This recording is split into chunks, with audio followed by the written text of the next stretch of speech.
Alrighty, folks. So we're going to try something different and exciting, and it might be a little bit scary. Who knows?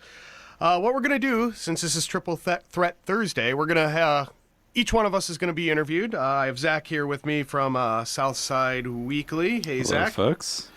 So as you know, I'm Andy. I've been doing the Dusty's Party now for about, 8 years, roughly, Gary, somewhere around there. It only feels like an eternity, right? Yeah. And so what Zach's going to do is kind of just talk with us. You're going to get, a little different perspective, each of our perspectives on things, what we do here, what we're all about. So I guess I'll hand it over to you, Zach, and let's see where we go here, huh? All right. My name's Zach Goldhammer. I'm the music editor for the Southside Weekly, which is a student-run newspaper which covers arts, culture, and politics on the South Side. Some of you guys might have seen a few weeks ago we ran an interview with the one and only PJ Willis. Gary invited me here today to do an interview with the rest of the crew.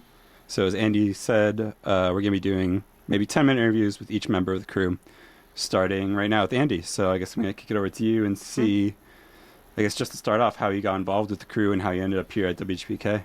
Okay, so the process to get on HPK is basically you kind of send them an email, you put together a set list, what you'd play, why you like it, blah, blah, blah, kind of a little thing, to a general email address. And so I did that, and it got way to Gary, who was looking for somebody. I can't remember who was leaving, but whatever, no big deal. So came in, did the show once, and, was pretty hooked. Gary came to show me the board, but I had done radio in high school, and I'm a ham radio operator as well. So it was pretty easy, I caught on. As you can see, this isn't exactly state-of-the-art here, But it's been a great ride. I mean, I felt like I was an accepted member into this bizarro family of crazy uncles. But it's just been a really good time. So yeah, basically it just started with an email. Hey, I'm interested, and landed here. Cool. Can you sort of describe the personalities of the different crazy uncles in the crew? Oh, jeez. How you guys each differ from each other? Yeah. Well, I guess it's in the styles of the show, and where we how we play. Like Gary loves his vinyl, and I have total respect for vinyl. Don't get me wrong. I used to do vinyl myself, but just moving from place to place, my God, it's a lot of weight. So Gary's like the pure. Guy. Yeah, he's kind of the purist. Purist of the group. Yeah, I'll say that. And then PJ. Geez, PJ. PJ's a walking encyclopedia. He can tie everybody, who played on what song, who produced it, and then they went on to play with this band down the line. He knows so many people. It's unbelievable. I have to look everything up. Like when we do interviews with the guests that we have here, I go to PJ because I know nothing, and he can just be off the cuff, and he's fantastic. So he's just amazing. Cool. And then, so how do you fit into that group? What do you bring to the table within the crew? Yeah, hey guys, what do I bring? An eclectic mix, I guess. A willingness to push the boundaries. Oh, that sounds so cliche and like teenager-ish. No. But like the way I look at Dusty's, to me, it's anything from 85 back. And there's different interpretations between us, and that's okay. Everything's good with me. But so, Waylon Jennings fits within that. Really? How's Waylon Jennings? Sure, because he's before 85 and back. All There's right. Waylon Jennings recording, so why not? If I got the itch. I mean, I won't do a whole, country thing or anything, but I might slip one in.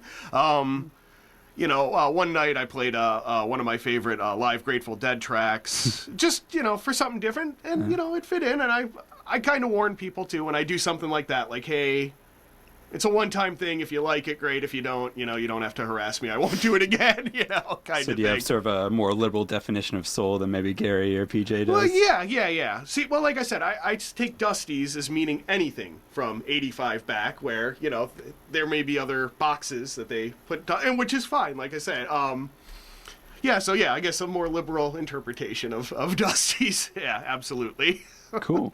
Do you want to talk a little bit about how you got into soul originally? Oh yeah. Yeah, that's a great topic actually. So PBS kids shows up until about 1985. Not to keep using that barrier, but that's when kind of the music changed. They started updating the cartoon segments and that kind of jazz. But it all had this great, great funky music, like unbelievable, like great horns, great bass lines. Are you familiar with the Pinball Number Count song? The 1, 2, 3, 4, 5, 6, 7, 8. Okay, so that's the Pointer Sisters doing that, and that's amazing to me. There's an episode of Sesame Street where Stevie Wonder and his band come and play. It's a great episode. Yeah, amazing, and it's just. And it's really them playing live. It's not lip syncing, like they actually did a live recording. And I really believe that's where it started, just that funky kind of stuff. And then I kind of, got into like hippie classic rock stuff. But as I, got older, but as I got even older, then I came back to that kind of soulful stuff. It's just amazing. It's all real. There's no, if they did any pitch shifting, there's a real talent to it, that kind of stuff. It's not like, we just ran it through the computer and fixed it. The musicians then had real talent. The equipment used is so different. A tube amp sounds so much different than a solid state amp. And there's something really. It's like comfort food, I guess. Comfort music, because it comes from that young age of watching the old Sesame Street stuff. Do you remember the first record they really started to dig after the Sesame Street sort of era? The first soul record that you got really into? Oh, jeez. Wow. Probably it had to be something by Booker T and the MGs. Yeah. That was kind of the easiest pathway in for sure. And then, they were basically the band for the Blues Brothers. So, and there's sort of a crossover between the rock world and the soul world. Yeah, right? yeah. Booker T. Yeah. And, I mean, they were the house band for Stax, too. Yeah. So they played on so much. I mean, just amazing, amazing musicians, But, yeah, definitely, like, Green Onions is definitely one of those great crossover, hits. Everybody knows Green Onions. Everybody loves Green Onions. And then when do you sort of start digging deeper into the Dusty stuff? Oh, okay. So, going back to Gary, basically, so I had done a few months, was doing good, he wasn't like, clean up your act, but he said something really important: get away from the Stax stuff. And that's exactly what he said to me, and that's what kind of, all right, let's do it, because Stax is where Booker T and the MGs, that's their label. And it was a comfort zone too. I was very familiar with it. I wasn't spending money on stuff that I might not like, blah blah blah. But then going out, there's just so much out there. Like Rhino's releasing so much stuff. They're getting master tapes from everywhere. Some great stuff.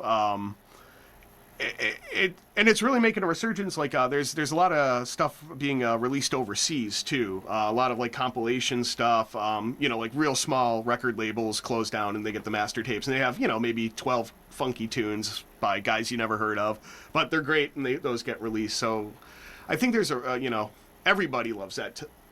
I think there's a universal love for like soul funky kind of music. Everybody can get into it.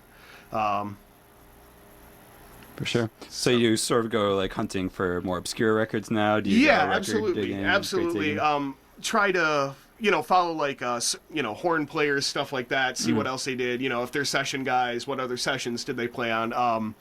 The internet's huge now. Makes it really easy to kind of follow. Oh man, I really like that horn section. Let's follow them. So yeah, and plus with like YouTube and that kind of stuff, you can preview a lot of music way easier, and you can go visit. Some idiot has a little blog up, and he'll post something that'll just be amazing.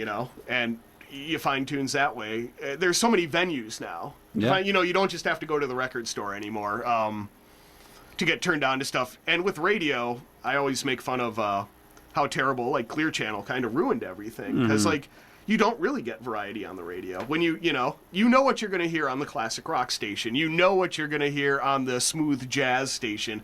They all have their little, safe set lists that they play, and that's that. And so you're not really getting turned on to anything but what they want you to, be listening to. Whereas, visiting websites, stuff like that, you can get, hey, if you like James Brown, yeah, you might be turned on by this, that kind of stuff. So the hunt has definitely become easier in the last, 15, 20 years for sure. For sure. And then in terms of like discovering sort of older stars and discovering new venues, can you talk a little bit about the Soul Reunion and sort of your role in that whole project? Yeah. So the Solar Union's been going on now for, that's been running about 5 years, give or take. Right, guys? 4 years. 4 years. Okay, making us older than we really are. So we started over at Peabody's Music and the Peabody's Records, and that was over on 103rd Street out there. The idea was to just bring people together. We would spin music, bring out some artists, that kind of jazz.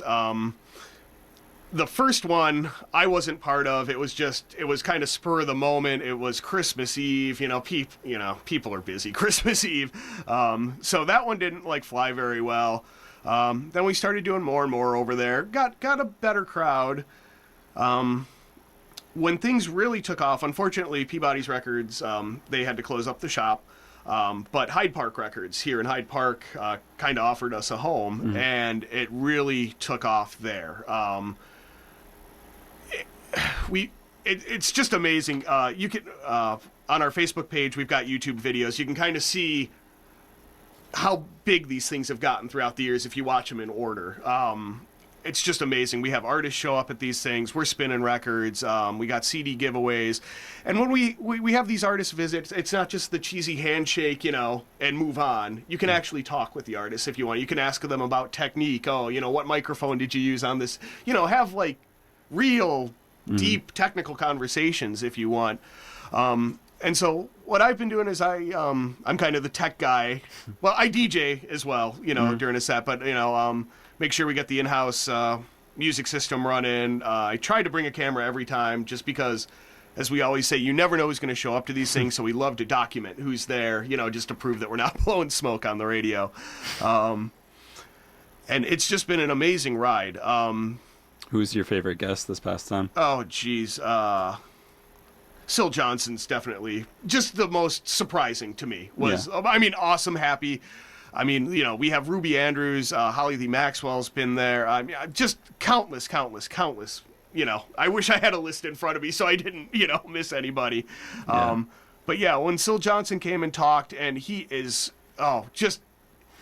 he's so much fun to listen to. Even when he's not talking about music or anything, he is just fun to listen to. And he talked for, a good 90 minutes to the crowd, and everybody loved it. It was just so amazing to see him, and he's just talking. That's not even his main talent, and he was so good. It was just so great. Can you share any of his stories? Any Syl stories that you want to give us on air? No, you got to come. Yeah. And then that way, Okay. You can hear him live. Sure.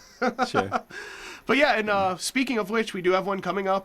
It's going to be July 19th. A nice segue, huh? Yeah. That's going to be at Hyde Park Records at 53rd and Dorchester.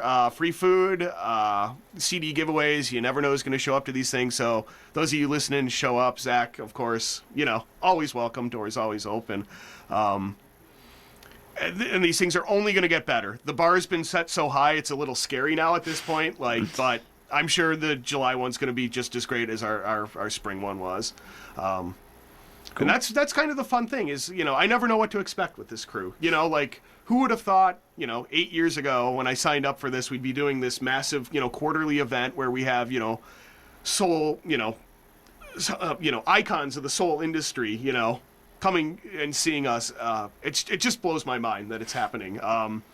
It's been a lot of fun, and I don't know. You couldn't ask for a better set of guys to work with, for sure. And that's not just blowing smoke because they're in the room.